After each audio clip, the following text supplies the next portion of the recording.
आर्या और अथर्व की शादी के चर्चे पूरे शहर में फैल चुके थे। शहर की सबसे खूबसूरत और सबसे शक्तिशाली लड़की की शादी सबसे कमजोर और निकम्मे लड़के से हो गई थी।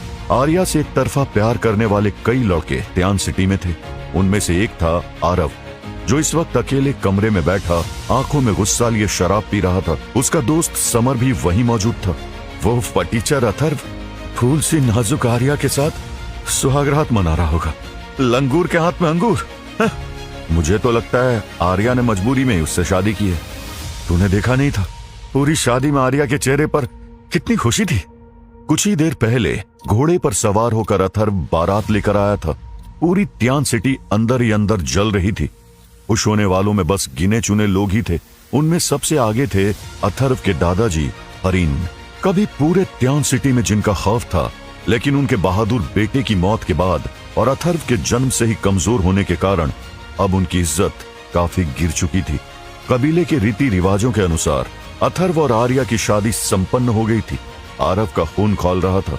वो अचानक पलटा और समर के गाल पर जोरदार थप्पड़ जड़ दिया।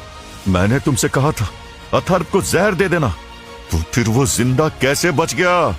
मैंने जहर दिया था, वो बेहोश भी हो गया था, लेकिन पता नहीं कैसे वो बच गया।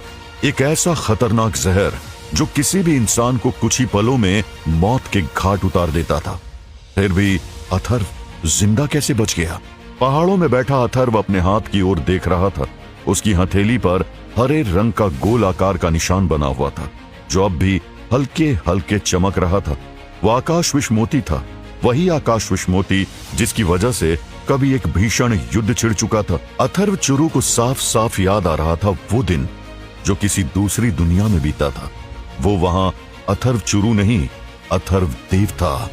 अथर्व देव, अब भागने का कोई रास्ता नहीं है।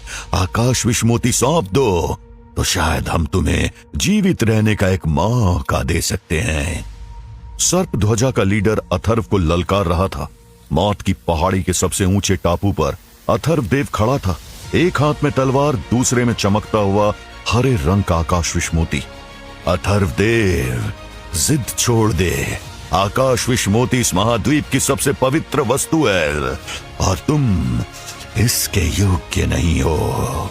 आकाश विषमोती अथर्व देव के गुरु की खोज थी, एक ऐसी मोती जो विष का भी काम करता था और अमृत का भी। अथर्व के गुरु एक महान चिकित्सक थे, उनके साथ अथर्व भी एक महान चिकित्सक बन गया था और साथ में योद्धा भी। लेकिन आकाश विषमोती पाने के लालच में महाद्वीप के लीडरों ने उसके गुरु को मार दिया।